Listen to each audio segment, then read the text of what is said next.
Hello and welcome, Monster Gamers. Today I'm going to show you a quick tutorial on auto replanting for your farms using block phasers. Now, to begin with, I'll just show you what I mean. So I've got one of each crop planted here. It's all ready to be harvested. They're all ripe. So what I'll do first is just pop that switch to engage these block phasers, which would normally make something disappear. Harvest these, hopefully without destroying any of the ploughed ground while I'm at it.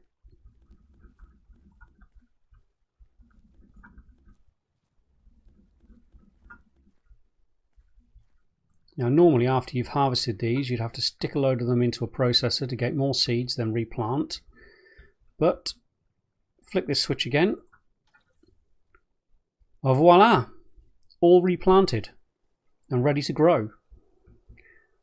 And it really is as easy as that. It saves so much time having to process plants or your crops back into seeds and then having to replant them, and doing it quickly enough before your ploughed ground turns back to dirt.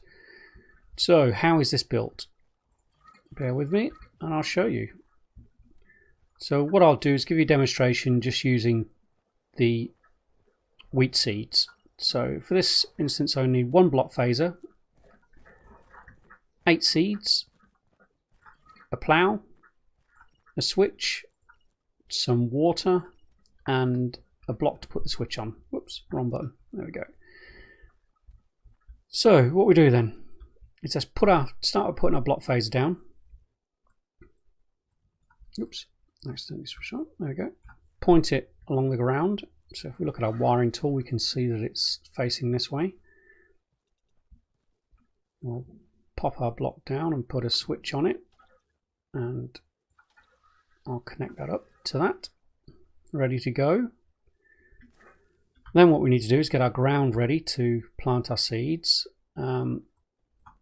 Just a quick tip with crops, if you didn't know, one block of water will irrigate one block around it, but you can actually put the block of water to below the surface, and instead of just having the 8 around the block you can actually irrigate 9. So our first one's there, so that we want another one there because we're going to take our seeds out 8 from the block phaser, because a block phaser can only see 8 blocks ahead of it, which will become apparent in a moment. So we've got our water set up. Let's pop on our plough and just quickly plough the ground ready for the seeds. I advise you set up the block phasers beforehand, because once you plough some ground, if you don't put seeds in it quickly enough, it will actually turn back to dirt.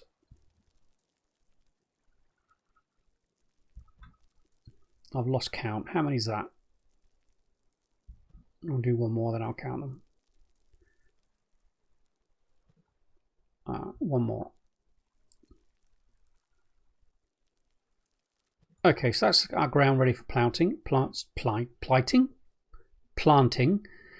What we can do now is we'll take off our plough and put our wiring tool back on, ready to go.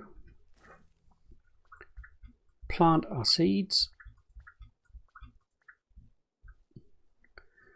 And then before they grow, we shall go back to our block phaser, look at our block phaser, press N to bring up the settings, highlight those seeds, press save, and that is it. Those seeds are now in the memory system of the block phaser.